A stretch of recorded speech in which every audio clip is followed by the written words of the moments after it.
बिस्मिल्लाहिर्रहमानिर्रहीम और अस्सलामुअलैकुम।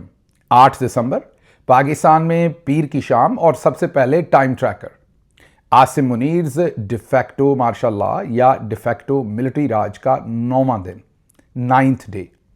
अब चलते हैं आज की अहम खबरों की तरफ, लेकिन उससे पहले आपको याद दहानी कि आपने अगर अभी तक इस चैनल को सब्सक्राइब नहीं किया तो ज़रूर कीजिए, क्योंकि बहुत सारे नए व्यूअर्स आए हैं जिन्होंने इसको सब्सक्राइब नहीं कर रखा। इसको सब्सक्राइब भी कीजिए और बेल आइकन भी दबाइए, ताकि जो हम पर पाबंदियां हैं और मज़ीद नई पाबंदियां भी लगाने की कोशिश की जा रही है उसको आप थोड़ा बहुत बाईपास कर सकें और हमारी आवाज़ दूर तक पहुंच सके। अब आते हैं आज की अहम खबरों की तरफ। आज की जो खबरें हैं जब आपके सामने रखेंगे तो आपको नज़र आएगा कि अब से चंद दिन पहले जब डीजी आईएसपीआर ने एक प्रेस कॉन्फ्रेंस की थी और हमने आपके सामने एनालिसिस किया था उसके बाद कि ये असल में प्रेस कॉन्फ्रेंस करने की वजह क्या है। आज जो सारी खबरें आपके सामने रखेंगे उनसे आपको अंदाज़ा हो जाएगा कि वो जो साजिश थी वो अब एग्जीक्यूशन की तरफ बढ़ रही है। जो हमने तज्जिया किया था वो आपको एग्जैक्टली एग्जीक्यूट होता हुआ नजर आएगा। इस दफ़ा ऑपरेशन बहुत बड़े लेवल पर जर्नल्स कर रहे हैं, बहुत सारे प्लेयर्स को इसमें इन्वॉल्व कर लिया है, अंदरूनी और बैरूनी भी। अब चलते हैं आज की पहली खबर की तरफ और वो है जीएचक्यू रावलपिंडी से, जहां पर आज एक तकरीब हुई जिसमें गार्ड ऑफ ऑनर, सलूट, सलामी सब कुछ दी गई chief of defence forces field marshal Asim Munir को। ये तो आपको पता ही है कि उन्होंने फॉर्म 47 के सिस्टम में से एक तरमीम करवाई और फिर उस तरमीम में से निकला उनका ये नोटिफिकेशन रिटायरमेंट के 6 से 7 दिन के बाद, और उन्हें 2 नए ओहदों पर दूसरी बार रिटायरमेंट के बाद अपॉइंट किया गया, चीफ ऑफ डिफेंस फोर्सेस और चीफ ऑफ आर्मी स्टाफ। आज जब ये तकरीब की वीडियो जारी की गई तो वहाँ पर आसिम मुनीर खड़े थे, उनके लेफ्ट पर जो हैं वो एयर चीफ खड़े थे, उनकी राइट पर नेवल चीफ खड़े थे। जाहिर है दोनों को इसलिए खड़े करना था कि ये जो मौजूदा नया सिस्टम उन्होंने डिज़ाइन किया है इसमें एयरफोर्स को भी अपने नीचे ले लिया है और नेवी को भी ले लिया है, तो डिस्प्ले तभी होना था अगर ये दोनों वहाँ मौजूद होते, तो वो भी दोनों मौजूद थे। और आसिम मुनीर साहब को सलामी दी गई, गार्ड ऑफ ऑनर दिया गया, उन्होंने दस्ते का मुआयना किया और इसकी वीडियो फुटेज जारी की गई। एक तरफ जब ये हो रहा था तो दूसरी तरफ जो बड़ी साजिश है, बड़ा प्लान है, उसको एग्जीक्यूट कर दिया गया है, उसे रोल आउट कर दिया गया है। अब इसके ऊपर तफसील के साथ आपको बताते हैं कि क्या कुछ हो रहा है। सबसे पहले तो जो पहली चीज़ है वो लंदन का दौरा। हाल ही में आपने सुना कि मोहसिन नकवी साहब लंदन में हैं और कुछ लोगों ने कहा कि वो आदिल राजा को वापस लेने जा रहे हैं, कुछ ने कहा कि वो शहजाद अकबर साहब को वापस लेने जा रहे हैं। हमने आपको पहले दिन बताया था कि ऐसा कोई मजाक नहीं है, ये खबर ऐसे ही कोई दीवाना तो छोड़ सकता है, कोई बेवकूफ़ आदमी तो ये खबर दे सकता है, इसका रियलिटी से कोई लेना देना नहीं है। आपको ये बताया था कि अभी तक 3 लोगों को पहले पाकिस्तानी हुकूमत बरतानिया से मांग चुकी और एक उनमें अल्ताफ़ हुसैन साहब हैं, फिर नवाज़ शरीफ साहब हैं और फिर इसाक डार साहब हैं। तीनों को उन्होंने नहीं दिया। और मैंने उस दिन भी बताया था कि ये कोई ख़ास मोहब्बत उन शख्सियात के साथ नहीं होती बरतानिया को, ये उनका जो अपना एक वर्ल्ड ऑर्डर है उसके अंदर उनकी जो प्रेजेंस है उसको बरकरार रखने के लिए वो लोगों को इस तरीके से, जो ऐसे मुल्क हैं जो उनसे कम ताकतवर हैं, वो उनकी फिर अपने बराबर की हैसियत मान लेंगे अगर इस तरीके से लोगों को बेदखल कर दें और उन तक पहुंचा दें। हाँ, अगर कोई छोटा मोटा आम पाकिस्तानी हो, मतलब कि सियासी आदमी ना हो, उसे कोई जुर्म किया है तो उसको शायद वापस दिया जा सकता है, लेकिन जहाँ भी कोई भी फौजी नौयत या सियासी नौयत का शख्स आ जाएगा तो बरतानिया उसे वापस नहीं करेगा। तो फिर आप सोच रहे होंगे कि ये मोहसिन नकवी वहाँ क्यों गए। आपको बता देते हैं। जब ये नोटिफिकेशन रुक गया, अब मैं नाम कम लूँगा, समझना आपने ज़्यादा है, और उसकी लीगल रीजंस होती हैं नाम ना लेने की, कोई डर नहीं होता, क्योंकि अदालतों के चक्कर काटेंगे तो फिर आपको खबरें कब देंगे। तो आप माशाल्लाह सब समझदार हैं, आपने थोड़ी कही को ज़्यादा समझ लेना है। तो जब फील्ड मार्शल साहब का नोटिफिकेशन फंस गया और किसी तरफ नहीं जा रहा था, तो ये तो आपने देख लिया कि कॉमनवेल्थ ने भी इस पूरे सिस्टम को सपोर्ट किया। आप सबके सामने है कि वो रिपोर्ट रोक दी गई थी बार बार उनको कहने के, और फिर ड्रॉप साइड ने कौन सी रिपोर्ट, जो इलेक्शन के अंदर धांधली की रिपोर्ट थी और कॉमनवेल्थ के ऑब्जर्वर्स ने लिखकर जमा करवा दी थी। 1.5 साल कॉमनवेल्थ उसे दबाकर बैठी रही। कॉमनवेल्थ मतलब आप बरतानिया ही समझे उसे, उन्हीं का एक इदारा है। तो 1.5 साल के बाद ड्रॉप साइड जो अमरीकी जरीदा है उसने उसे छाप दिया। छापने के भी 1 महीने के बाद फिर शर्म आई कॉमनवेल्थ को और उन्होंने वो रिपोर्ट छापी। माशाल्लाह से जो यूरोपीय यूनियन है उन्होंने तो अभी तक बेबहा कोशिशों के बावजूद वो रिपोर्ट नहीं छापी और कहा कि इससे जो हमारे मफादात हैं उस खित्ते में, जो पाकिस्तान के साथ जुड़े हुए यूरोपीय यूनियन के मफादात हैं, उनका नुकसान होगा। इसलिए वहाँ जो जमहूरियत के ऊपर डाका मारा गया है, हमने उस रिपोर्ट को जारी नहीं करना। तो ये बैकग्राउंड तो आपको पता है। तो आप दूसरे लफ्ज़ों में ये भी समझ लीजिए कि इस सिस्टम का कोई ना कोई कहीं ना कहीं जामन मौजूद है। तो जब चीफ ऑफ डिफेंस फोर्सेस का नोटिफिकेशन फंस गया नवाज़ शरीफ साहब की और नून लीग की जो सोच थी कि वाइस आर्मी चीफ और फलां फलां चीज़ हमें दी जाए, तो फिर बीच में गारंटर्स आने थे। तो पाकिस्तान में मौजूद, मैं मुल्क का नाम नहीं लूँगा, पाकिस्तान में मौजूद एक खातून सफारतकार वो बहुत एक्टिव हुई और उन्होंने धड़ाधड़ मुलाकातें की। उनकी मुलाकातें हर तरफ हुई। उनकी मुलाकातें जाती उमरा वालों के साथ भी हुई, उनकी मुलाकातें वर्दी वालों के साथ भी हुई, उनकी मुलाकातें बाकी जो प्लेयर्स थे उनके साथ भी हुई। और फिर गारंटीज़ कुछ दी गई और फिर उन गारंटीज़ के ऊपर जो है वो नोटिफिकेशन जारी हुआ। अभी हाल ही में जो मोहसिन नकवी साहब इस वक्त मुल्क से बाहर हैं, किस मुल्क हैं, क्या कर रहे हैं, उसको हम छोड़ देते हैं, लेकिन वो आपको पता है वो कहाँ होंगे। हमारे ज़राए ये क्लेम कर रहे हैं कि वो वहाँ पर अब वो जो हतमी शक्ल है, जो उसमें गारंटी दी गई है, उन चीज़ों को कैसे कैसे करना है, किसने कैसे डिलीवर करना है, क्योंकि जाती उमरा वालों ने तो डिलीवर कर दिया, अपने हाथ काट कर आसिम मुनीर के हाथ में दे दिए।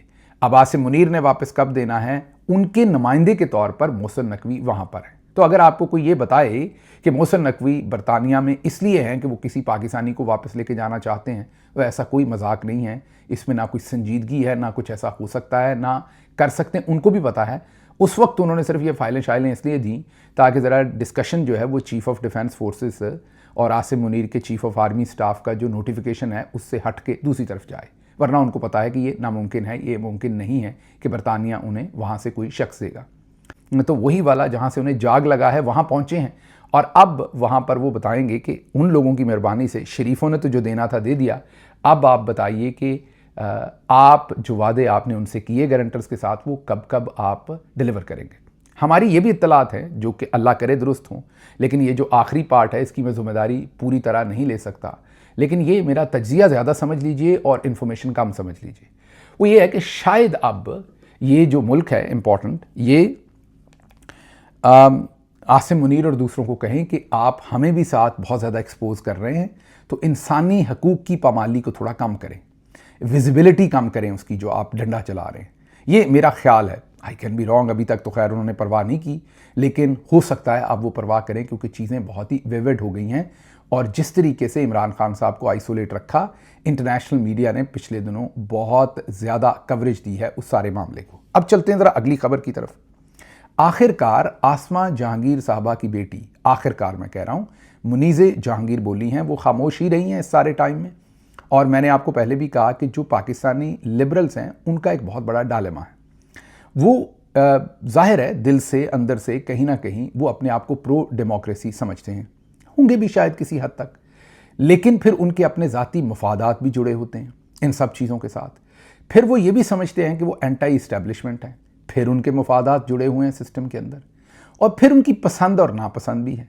तो एनीवन जो नेशनलिस्ट हो, थोड़ा सा हल्का फुल्का मजहबी रुझान भी हो अगर, तो उसके साथ ज़ाती नापसंदीदगी क्रिएट हो जाती है।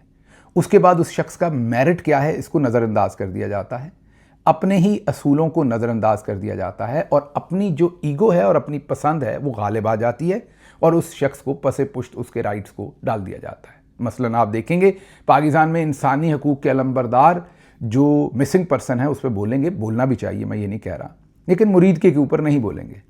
बल्कि बहुत सारे तो पाकिस्तानी लिबरल कहते थे मारो इनको। मतलब आप किसी से डिफ़र कर सकते हैं। मैंने तहरीके लब्बैक की पॉलिटिक्स को कभी भी इंडोर्स नहीं किया, वो शिद्दत की पॉलिटिक्स थी। मैं हमेशा ये कहता रहा, और वो हमारे जर्नल्स ने खुद से क्रिएट की थी और उन्हें इस्तेमाल किया। जैसे मुल्क के कई और हिस्सों में इन्होंने शिद्दत पसंद ग्रुप क्रिएट किए और फिर उनको इस्तेमाल किया अपने मौके पर और अपने फ़वाइद के लिए। वही लब्बैक के साथ हुआ। लेकिन जो आम शख्स है, जो गुमराह होकर कह लें, सादा लोही में कह लें, वहाँ आ गया। कोई भी लिबरल पूरी दुनिया में ये कैसे कह सकता है कि हाँ इसे मारो, ठीक है, इसे मार दिया है। तो पाकिस्तानी लिबरल्स जो हैं, अगर आसमा जहांगीर साहबा अल्लाह उनके दर्जात बुलंद करे जिंदा होती तो वो भी कोई बहुत ज़्यादा वोकल ना होती जर्नल्स के खिलाफ, जैसे बाकी सब लिबरल्स कभी कभार स्टेटमेंट देते हैं, ज़्यादा अरसा खामोश रहते हैं। उसकी वजह मैंने आपको बता दी है। जर्नल्स को अंदर से बहुत पसंद नहीं करते, वो ये भी समझते हैं कि उन्हें प्रो डेमोक्रेसी होना है, मीडिया होना है, लेकिन फिर उन्हें इमरान खान बुरा लगता है। क्यों लगता है? नेशनलिस्ट है और थोड़ा उनका मजहबी रुझान भी है। ये दो चीज़ें ऐसी हैं कि उसके बाद कोई फरिश्ता भी हो, हमारे लिबरल्स को वो किसी सूरत पसंद नहीं है। तो सारा वक्त खामोश रहने के बाद मुनीज़े जहांगीर, जो कि आसमा जहांगीर साहबा की बेटी हैं और उसके साथ साथ वो उन्हीं की ऑर्गेनाइजेशन को अब रन भी करती हैं जो ह्यूमन राइट्स के लिए है, उन्होंने आखिरकार एक तगड़ी स्टेटमेंट दी है जिसकी हम एप्रिसिएशन करते हैं कि चलें देर आए दुरुस्त आयद, आखिरकार वो बोली हैं। उन्होंने कहा है कि the ISPR spokesperson clearly violated the oath that army officers take, neither the army rules nor the constitution allows the army to make political statements. Repeatedly labeling elected leaders as traitors show, वो मतलब कहना यहाँ ये चाह रही हैं सादा बात कि एक तो उन्होंने अपना हल्फ तोड़ा है और एक बार बार जो इलेक्टेड लीडर हैं उनको गद्दार कहना, पिछलों का भी उन्होंने शामिल कर लिया और इमरान खान का भी। इमरान खान का नाम भी उन्होंने लिखा और उन्होंने ये भी कहा कि मैंने आपको बताया ना कि उनकी जो मोहब्बतें हैं इमरान खान की वो कैसे छुप सकती थी, तो उन्होंने ये भी बताया कि थोड़ी देर पहले बाजवा और इमरान खान बहुत इकट्ठे थे, वो भी उन्होंने तड़का लगा दिया। मैंने आपको कहा था कि वो लगाएंगी, ये नहीं हो सकता, लेकिन पहली दफ़ा बोली हैं कि एक तो हल्फ से रूगर्दानी की है और दूसरा ये जो आप सियासी इलेक्टेड लीडर्स को ट्रेटर्स और गद्दार कहना है इसको बंद करें। अच्छी स्टेटमेंट है, बर वक्त आई है, मैं कहूँगा। आगे सुनिए। आगे अब वो जो एक DG ISPR की प्रेस कॉन्फ्रेंस थी उस पर हमने तज्जिया करके आपको बताया था कि ये असल में डरा धमका कर अब माइनस इमरान खान करने का एजेंडा है। आपको याद होगा जब ये मैंने बात आपको बताई थी। अब उस पर काम शुरू कर दिया गया है और हर तरफ से आपको इस तरह के काम होते हुए नजर आएंगे। आज आज़ाद कश्मीर की तहसील भिंबर, जो आप में से किसी को नहीं पता होगा कि कहाँ है, उसके अंदर एक कोई तहसील है। उस तहसील के अंदर कोई तारक महमूद साहब हैं जिनका मुझे अगले 20 साल भी पता नहीं चलना। मैं उनकी कोई तहकीर नहीं कर रहा, लेकिन वो बिल्कुल लोअर लेवल काउंसलर के लेवल पर इलेक्शन लड़ते होंगे पाकिस्तान तहरीक इंसाफ का। बिल्कुल मैं उन्हें नहीं जानता, ना कभी मेरा ख्याल अगले 20 साल भी मैं रहता तो उनको ना जानता कभी भी। पार्टी का बिल्कुल जो अगर आप कहें कि 2 लाख लोग हैं तो जो बिल्कुल वर्कर का लेवल है उसके ऊपर जाके वो पॉलिटिक्स करते हैं। कोई मेजर रिटायर्ड तारक महमूद साहब हैं, जाहिर है उन्हें धमकी शमकी लगाई होगी, आपकी पेंशन वेंशन जब्त कर लेंगे। आज उन्होंने ऐलान किया है कि वो PTI से अपनी राहें जुदा कर रहे हैं। अब ARY और दूसरे चैनल्स ने इसको ये बड़ी करके खबर लगाई कि PTI को एक अहम ओहदेदार ने छोड़ दिया। अब मैंने सोचा पता नहीं कितने बड़े लीडर ने छोड़ दिया PTI को। कोई शाह महमूद कुरैशी साहब की अंदर से स्टेटमेंट आ गई है, कोई यास्मीन राशिद की आ गई है, कोई और उमर चीमा की आ गई, वो तगड़े हमारे जो लीडर्स हैं उनकी स्टेटमेंट आ गई है। जब उस खबर को खोला तो खोदा पहाड़ अंदर से निकला तारिक महमूद साहब जो रिटायर्ड मेजर हैं और हमारे बहुत ही लोअर लेवल पर भिंबर में कहीं पॉलिटिक्स कर रहे हैं। तो ये डेस्परेशन है। अब जाहिर है लोग इस बात के ऊपर हंसेंगे, जो उस खबर को पढ़ेगा उसकी हंसी निकलेगी। एक तो ये पढ़े लिखे नहीं, ऊपर से कोशिश नहीं करते। उसको अगर सादा ये लिखा होता कि ग्रास रूट लेवल पर, खबर अगर ऐसे बनाते ये कि ग्रास रूट लेवल पर लोगों ने PTI को छोड़ना शुरू कर दिया तो शायद लोग कम हंसते। अहम ओहदेदार ने PTI को छोड़ दिया और मज़े की बात वो इस वक्त तहसील सदर भी नहीं है, कभी शायद पहले थे। तो ये एक तो डेस्परेशन है एक तरफ। अब ज़रा आगे चलिए। आगे MQM से एक तो ये अगवा बराए तवान और बयान, अगवा बराए बयान दोबारा शुरू हो गया, लोगों से पार्टी छुड़वाना शुरू की गई। कल नून लीग के एक जिनके ऊपर कब्ज़ा माफिया और बहुत सारे केसेस हैं, नईम एजाज साहब ब्लू वर्ल्ड सिटी वाले, उन्होंने पहले फील्ड मार्शल साहब का एक इश्तिहार दिया कि वो उम्मत मुसलमान के अब चीफ ऑफ डिफेंस फोर्सेस बन गए। फिर कल उन्होंने एक प्रेस कॉन्फ्रेंस की जिसमें उन्होंने कहा कि जब तक तरक्की तब तक नहीं होगी जब तक फील्ड मार्शल आसिम मुनीर अपनी इन तमाम एक्टिविटीज़ को अमली पजामा नहीं पहना देंगे। अमली जामा नहीं, अमली पजामा नहीं पहना देंगे। अब नईम एजाज साहब को ये तो बता दिया था कि फील्ड मार्शल की तारीफ़ करनी है, लेकिन उन्हें पजामा पकड़ा दिया, जामा नहीं पकड़ाया। वो जल्दी से निकलते हुए जामा भूल गए, पजामा उनके पास मेरा ख्याल अपना ही था, उन्होंने पकड़ के वही जल्दी से फील्ड मार्शल को पहना दिया क्योंकि उन्हें फिक्र ये थी कि अगर ना पहनाया तो कहीं मुझे ही नंगा ना कर दें। तो ये सूरत हाल है डेस्परेशन की दूसरी तरफ। अब ज़रा आगे चलते हैं। MQM के ज़ुम्मे लगाया गया कि आप भी खड़ा करें। तो मुस्तफ़ा कमाल साहब जो कि बहुत माहिर हैं बारीकी के साथ गोल करने का, उन्होंने फ़ौज के जर्नल्स के खिलाफ ही गोल कर दिया। ज़रा सुनिए उनकी स्टेटमेंट। उन्होंने कहा कि उन्होंने एक तो फ़ौज पर संगीन इल्ज़ामात लगाए, बताया उनको यही कि आपकी सपोर्ट कर रहा हूँ, लेकिन उल्टा जर्नल्स को वहाँ बरहना कर दिया। उन्होंने कहा कि फ़ौज पर, उन्होंने कहा शुक्र करें डीजी ने आपको सिर्फ बातों से जवाब दिया है, वरना इससे बहुत कम गुनाह पर माएँ साल साल अपने बच्चों को ढूंढती रहती हैं। मतलब उन्होंने ये कहा कि आप शुक्र करें डीजी आईएसपीआर ने आपके बच्चे गायब नहीं कर दिए, वो बच्चे गायब कर देते हैं। आपको तो सिर्फ प्रेस कॉन्फ्रेंस में बातों से जवाब दिया और आप नाराज़ हो गए, वरना ये वाले जो जर्नल्स हैं ये तो बच्चे गायब कर देती हैं। वो अपना रख रहे हैं, जो उनका पॉइंट ऑफ व्यू है, जो उनके साथ हुआ कराची में, वो बताना चाह रहे हैं कि हमारे तो बच्चे गायब कर दिए थे इन्होंने। तो पीटीआई तो शुक्र करे कि सिर्फ प्रेस कॉन्फ्रेंस ही कर रहे हैं। हजूर वाला, बच्चे गायब नहीं बल्कि बच्चे मार दिए गए यहाँ पर बहुत सारे, और आप सबको पता है कि कहाँ कहाँ कितना कितना कत्लेआम हुआ। आगे सुनिए ज़रा। पीटीआई मुल्की इदारों के खिलाफ प्रोपेगेंडा कर रही है, अफवाज के साथ खड़े होने की ज़रूरत है, मुल्क के बाहर से चलने वाले बयानियों को फौरी रोकना चाहिए, फ़ौज पूरे मुल्क की है। एमक्यूएम रहनुमाओं की कराची से प्रेस कॉन्फ्रेंस। मैंने आपको पहले भी कहा ये फ़ौज वर्सेस पीटीआई है, फ़ौज वर्सेस इमरान खान है। हालांकि है क्या असल में? Asim Munir versus Imran Khan, Asim Munir versus PTI, Asim Munir versus Pakistan की डेमोक्रेसी, ह्यूमन राइट्स और पाकिस्तानी अवाम। आसिम मुनीर की ताकत इसमें है कि वो अपने आप को फ़ौज के पीछे छुपा ले और आप कंफ्यूज करके पूरी फ़ौज पे हमलावर हो जाएं।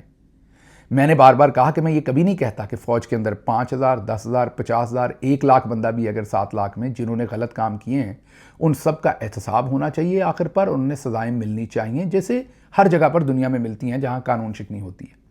लेकिन जब आप पूरी फ़ौज के ऊपर तनकीद करते हैं और हमला आवर होते हैं तो ये वो चाहते हैं, आप उन्हें आग के ऊपर तेल डाल कर देते हैं। और उनका यही दिल है, जो मैंने आपको कैलकुलेशन करके दी थी, कि जो डायरेक्टली इनडायरेक्टली फ़ौज वालों की बीवियां, बच्चे, माँ बाप, सास ससुर, बहन भाई, साला साली, ये तमाम, और फिर रिटायर्ड लोगों के भी ऐसे, ये जो 2-3 करोड़ की आबादी बन जाती है, ये आसिम मुनीर डेस्परेटली चाहते हैं कि उनकी तरफ खड़े हो जाए। जब आप उन सबको गद्दार कहेंगे तो उनके पास फिर चारा नहीं होगा, वो ये कहेंगे कि अच्छा यार ठीक है, हम उसी के साथ खड़े होते हैं, वो कम से कम हमारी तारीफ़ें तो करता है। क्योंकि हर बंदे के अंदर ये एबिलिटी तो नहीं होती कि वो बहुत डीपली एनालिसिस कर सके कि असल में हो क्या रहा है। अच्छा जी, अब आगे चलते हैं।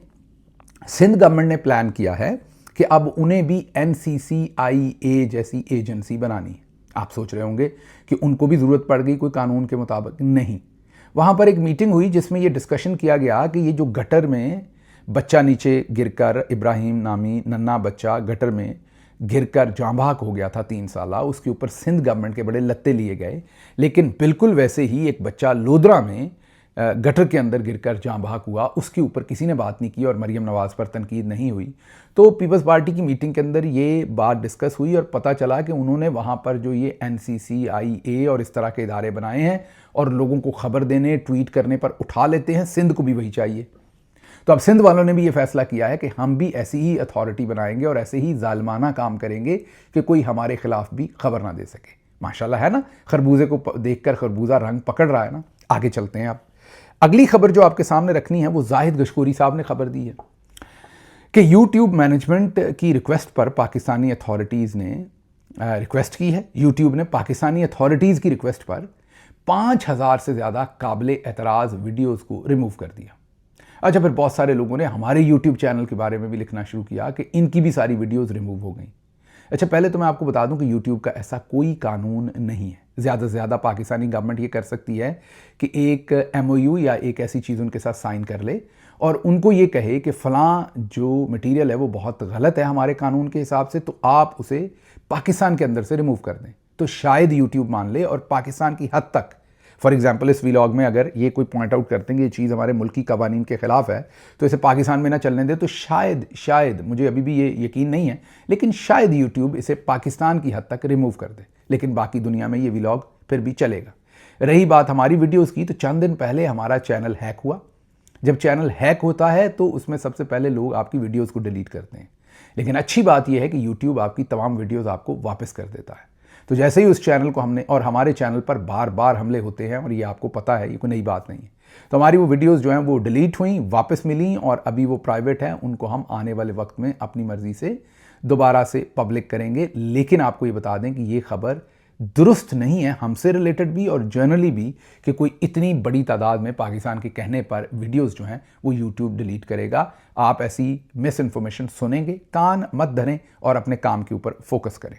गोशगोरी साहब जो हैं वो सीनियर जर्नलिस्ट हैं, उन्हें जाहिर है जो खबर पाकिस्तान के सिस्टम ने दी उन्होंने आगे दे दी। मेरा नहीं ख्याल कि वो खुद भी इदराक कर पा रहे हैं कि यूट्यूब जो है ये काम करेगा या नहीं, क्योंकि जब यूट्यूब ये काम करता है तो उनकी जो पूरी दुनिया के अंदर रेपुटेशन है वो मुतासर हो जाती है। और वैसे भी अगर कोई अमेरिका में बैठा वीडियोस कर रहा है तो उसके ऊपर जाहिर है अमेरिकी लॉज लगते हैं। अगर आप उसकी वीडियोस डाउन करते हैं, हटाते हैं, तो उसके ऊपर भी अमेरिकी लॉज लगेंगे, मीन उसकी सपोर्ट में भी, दोनों तरफ। तो यूट्यूब भी अमेरिकी कवानीन का पाबंद है और वो वीडियोस करने वाला शख्स भी। तो यूट्यूब ऐसे अंधाधुंध ऐसे काम नहीं करता, ना ही ये उनकी पॉलिसी है। वो बहुत ही फेयर तरीके से चीज़ें ट्रांसपेरेंट तरीके से करना चाहते हैं। अच्छा जी, एक्स सर्विसमैन सोसाइटी, ये वो लोग हैं जो रिटायर्ड फौजी अफसरान हैं और इन्होंने अपनी एक सोसाइटी बना रखी है।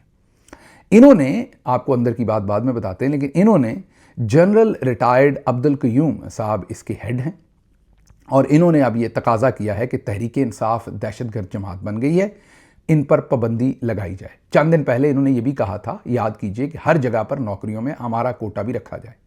फिर 2 दिन पहले इनका एक बयान आया था कि हमें भी एक्स सर्विसमैन जो है इनको भी अथॉरिटी दे दें कि जहां किसी को मुजरिम समझें उसको गिरफ्तार भी कर लें। मेरा ख्याल है साथ ये भी चाहते होंगे कि नंगा करके ईंटें भी वहीं पर बांध लें और 2-4 चपेड़ें भी उसको ठोक लें। ये भी इन्होंने मांगा था। ये पिछले 2 हफ्ते पहले कहा था कि हमें कोटा रखें हर सर्विस में हमारा, और 2-3 दिन पहले कह रहे थे कि हमें भी इख्तियारात दें कि हम किसी को भी कहीं भी गिरफ्तार कर लें। अब अंदर की बात आपको बताते हैं, ये जो जनरल रिटायर्ड अब्दुल कयूम है ये नून लीग के हैं और इन्होंने ये जाली, ये मेरा तज्जिया है, तासर है, इन्होंने ये जाली एक्स सर्विसमैन सोसाइटी बनाई। एक पहली है जो असल है, जो वाकई रिटायर्ड अफसरान ने बनाई हुई है, और वो क्योंकि इनके काबू नहीं आते थे, इनकी 2 नंबरियों के काबू नहीं आते थे, तो पाकिस्तानी जर्नल्स ने अपना काम पूरा करने के लिए एक जाली सर्विसमैन एक्स सर्विसमैन सोसाइटी जो है, जाली कह लें या एक और कह लें, जो भी आपने उसे कहना है, क्योंकि जाली कहने पे कहीं गुस्सा ना कर जाएंगे, जाली तो नहीं है, हम भी एक्स सर्विसमैन है, हमने भी अपनी एक सोसाइटी बना ली है। तो आप ये कह लें कि एक और जो एक्स सर्विसमैन सोसाइटी बना दी, लेकिन ये वो असल वाली नहीं है या पुराने वाली नहीं है, ये बनी ही जर्नैली कामों के लिए। अब आगे चलते हैं। अब माइनस इमरान खान नहीं, अब बिल्ली थैले से बाहर आइए, आगे सुनिए। अब माइनस इमरान खान नहीं, माइनस एवरीवन होगा। लिस्ट सुन ले, नाहली होगी, पाबंदी होगी, 9 मई के केसेस मंतकी इंजाम तक पहुंचाना, जो भगौड़े KPK में छुपे हुए हैं, जो हिंदुस्तान के साथ कनेक्टेड हैं, जो दहशतगर्दी का काम कर रहे हैं, ईवानों में बैठे हैं, और -1 यानी अल्ताफ फार्मूला। अगर -1 नहीं हुआ तो PTI मुकम्मल माइनस हो जाएगी। अच्छा, PTI पहले ही मुकम्मल माइनस है, और ये जो सारे काम आप कह रहे हैं आप कर लें, इससे ना इमरान खान को कोई फ़र्क पड़ता है ना अवाम को। इमरान खान पहले ही जेल में है, अगर KP में कोई दोस्त छुपा हुआ है उसको भी पकड़ के आप जेल में डाल लेंगे, तो मुझे बताइए इमरान खान साहब के पहले भी साथी जेल में, तो कितना बड़ा फ़र्क पड़ जाएगा, आप बता दें। तो इसलिए KP की हुकूमत छीनने के बाद वहाँ पर जो आपकी धुलाई और छतरौल होनी है वो आपको पता है, इसलिए आप उस तरफ तो मेरा नहीं ख्याल जाएंगे। बाकी ये जो सारी आप हरकतें और बातें कह रहे हैं माइनस, इमरान खान इसलिए माइनस नहीं हो सकता कि इमरान खान को टिपिकल सियासतदान नहीं है जिसके दरमियान शहबाज गिल का भी कोई 50,000 वोट है, फलाने का है, और वो सारे हट जाएं तो इमरान खान कमज़ोर हो जाए। यहाँ इमरान खान है और आवाम है, दरमियान में कुछ नहीं है, इसलिए आप इमरान खान को माइनस नहीं कर सकते। अकल की बात करें, लेकिन आप नहीं करेंगे क्योंकि ये आपको सूट नहीं करती। आगे कंवर दिलशाद कहते हैं, ये एक्स साबिका सेक्रेटरी हैं इलेक्शन कमीशन के और इस्टेब्लिशमेंट के, जर्नल्स के बहुत करीब समझे जाते हैं। वो कहते हैं कि अगर PTI को खिलाफ कानून करार दे दिया जाता है तो ये भी इम्कान है कि इसके असरात इतने गहरे हों कि पूरे मुल्क में एमरजेंसी लगानी पड़ जाए।